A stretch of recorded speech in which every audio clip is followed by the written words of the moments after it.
Hello, I'm Bassam Moujalled, a researcher in buildings energy efficiency and indoor environmental quality. I work for CEREMA, which is a French public body in support of national and local authorities in the field of sustainable development. The following presentation is about the in situ assessment of long-term and mid-term building airtightness durability. And this paper was presented in the AIVC 19 conference in Ghent, Belgium. Given the growing impact of the building's leakages on the energy performance of low-energy buildings, several European countries have already included in their energy performance regulation mandatory requirements regarding the building airtightness. For example, in France, the EP regulation requires a limit airtightness level for residential buildings that must be justified by measurement upon building completion. However, low expertise is available today on the durability of building airtightness and how it evolves over time in mid-term and long-term. This was the objective of the French research project Durabilit'air, which ended in October 2019. It aimed at improving our knowledge on the variation of buildings' airtightness through on-site measurement campaigns and accelerated aging in laboratory-controlled conditions. The first task of this project has shown through a comprehensive literature review that the air permeability in real buildings can vary significantly, especially in the first 3 years. In this presentation, I will focus on the results of the second task of the project, which deals with the quantification and qualification of the durability of building airtightness of single-detached houses. In order to evaluate the durability of building airtightness in real conditions, we have conducted a mid-term and long-term measurement campaigns based on 2 samples of single-detached low-energy dwellings. For both samples, all dwellings were measured upon completion, and treatment of airtightness was well known. In order to reduce uncertainties about main factors impacting building airtightness, the measurements upon completion is referred as measurement N0 in this presentation. Regarding the midterm campaign, which aims at investigating the yearly evolution of building airtightness over a 3-year period, we have selected a sample of 30 new single-detached low-energy houses, all measured upon completion. The airtightness of each dwelling was measured once per year over the 3-year period. And these measurements are referred as N1, N2, and N3 respectively. Besides, 5 buildings of the sample were measured twice per year in order to investigate the impact of seasonal variations. And for 6 dwellings, the airtightness of an installed window were measured once per year over a 3-year period. For the long-term measurement campaign, which aimed at characterizing the evolution of building airtightness over a longer period from 5 to 10 years, a second sample of 31 existing single-detached dwellings was selected. All dwellings measured upon completion. The dwellings were constructed during the last 10 years. The airtightness of each dwelling was measured once, and these measurements are referred as measurements NX in this presentation. The measurement protocol is mainly based on the international standard ISO 9972 and its French implementation guide, with some additional requirements for the measurement conditions in order to reduce uncertainty due to measurement procedure. Measurements were performed under the same conditions as the first measurement N0, both in pressurization and depressurization. Detailed qualitative leakage detection were performed at each measurement, with an annual follow-up for the dwellings of midterm sample during the 3 years. Also, questionnaires for occupants were filled at each measurement in order to identify the action of occupants on the building envelope, like drillings to fix furniture or the replacement of some components. At the total, 115 measurements of building airtightness were performed, plus an extra of term measurement for the seasonal impact and 15 measurements for the airtightness of windows. Now I will present the main results of this study. And I will start with this figure, which shows the distribution of buildings according to the year of construction.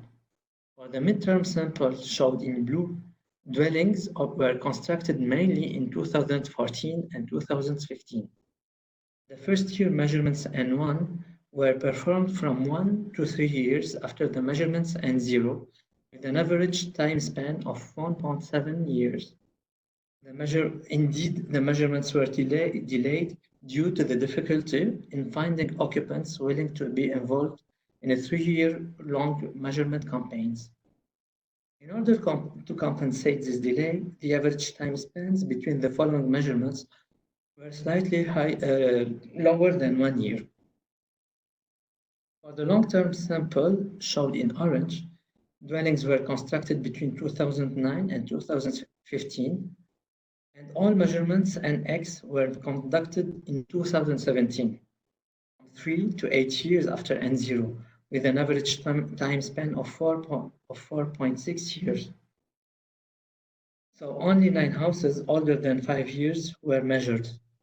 As for midterm sample, it has been difficult to find houses fulfilling selection criteria with volunteer occupants. Now, this figure shows the distribution of dwellings according to the main material and type of air barrier. Our midterm sample showed in blue, all houses are built of masonry with interior insulation.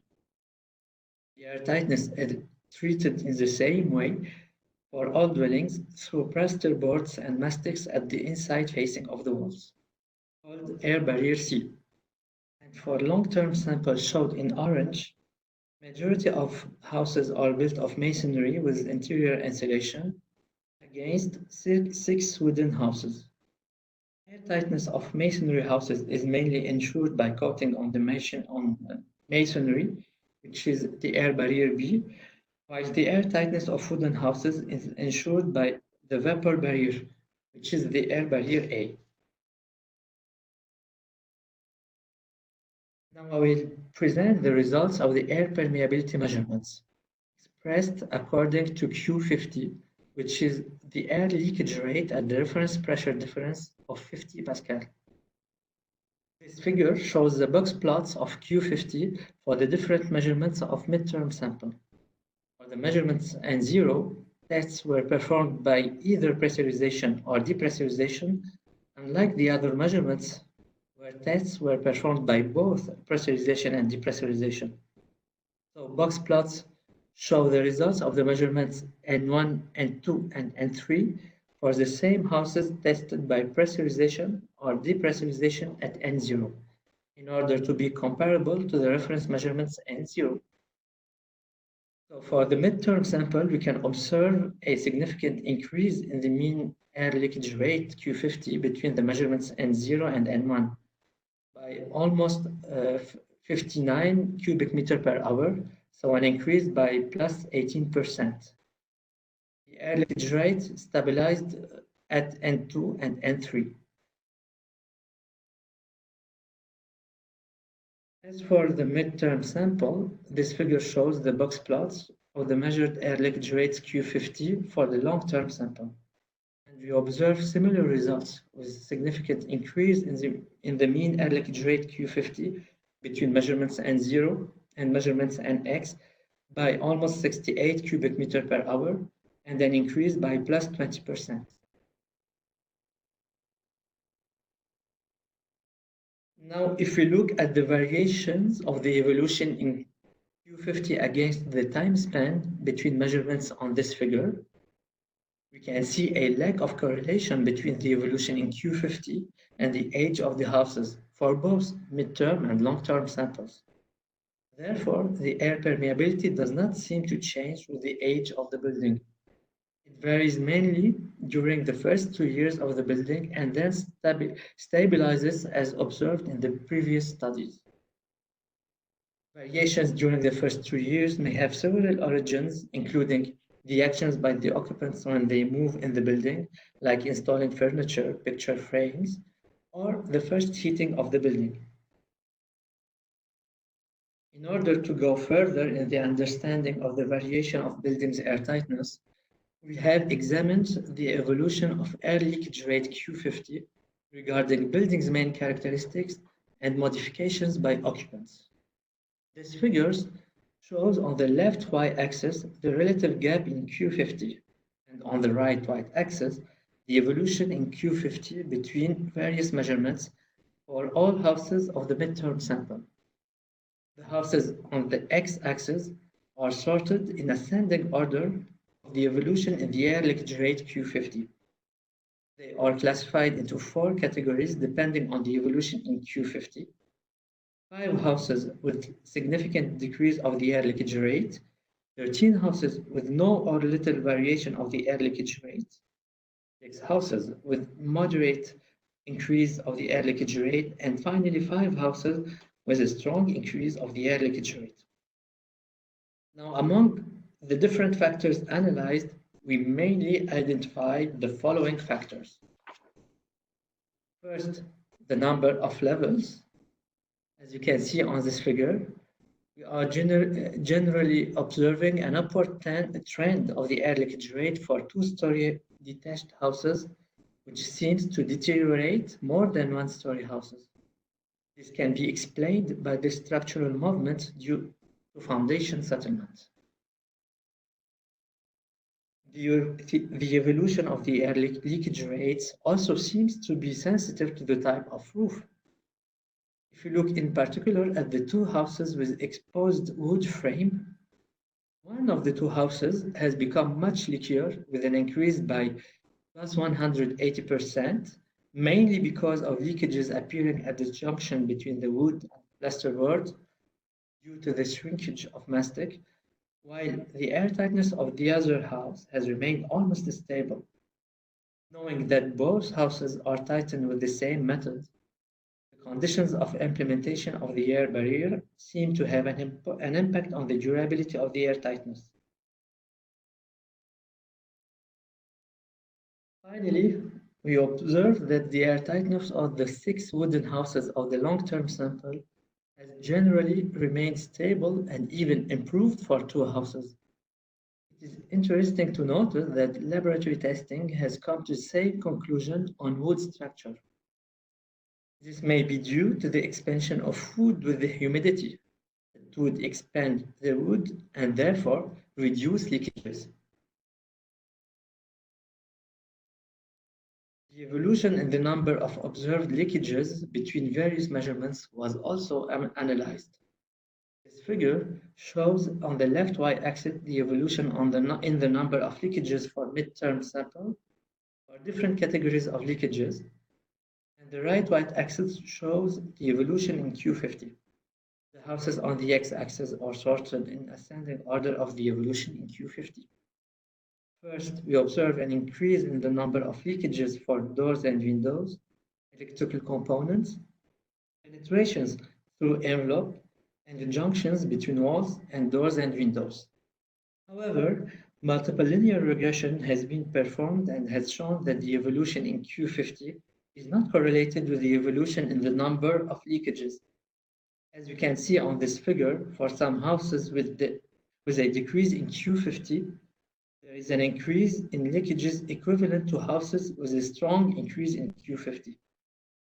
Therefore, a thorough leakage location detection is not useful as long as it does not quantify leakages for the analysis of the onsite durability. Thus, new methods are needed to detect and to quantify leakages. This brings us to the conclusions of the study. The durability of building airtightness of low-energy single-detached houses was assessed through 2 field measurement campaigns at midterm and long-term scales. The results showed the same evolution of the airtightness at midterm and long-term. Indeed, both samples show the same mean increase in the air leakage rate Q50, around plus 20%. Also, there is a lack of correlation of this increase with the age of construction. The airtightness deteriorates mainly during the first years, and then it stabilizes. Results show also a significant increase in the number of observed leakages at the following locations: doors and windows, electrical components, penetration through envelope and the junctions between walls and windows. However, no correlation was observed with the variation in Q50. Several factors regarding building main characteristics and the modification of envelope were analyzed in order to explain the variation in the air leakage rate Q50. Results show no impact for constructors, type of air barrier, type of floor, type of heating, and specific HVAC equipment. Also, no impact for seasonal variation. The airtightness of wood houses tend to stabilize or even improve over years, and two-story houses seems to deteriorate more than one-story ones. Gathered information has explained a part of the evolution in the air leakage rate Q50. However, neither leakages detection nor building characteristics are correlated with the observed evolution in Q50. Therefore, there are probably other factors not considered in this study which have an impact on the durability of the airtightness, such as the environmental conditions like temperature or dustiness when the air barrier is implemented. So it would be interesting to investigate this parameter in future studies. This is the end of this presentation. Thank you. And detailed results and final reports can be found on the website of the project.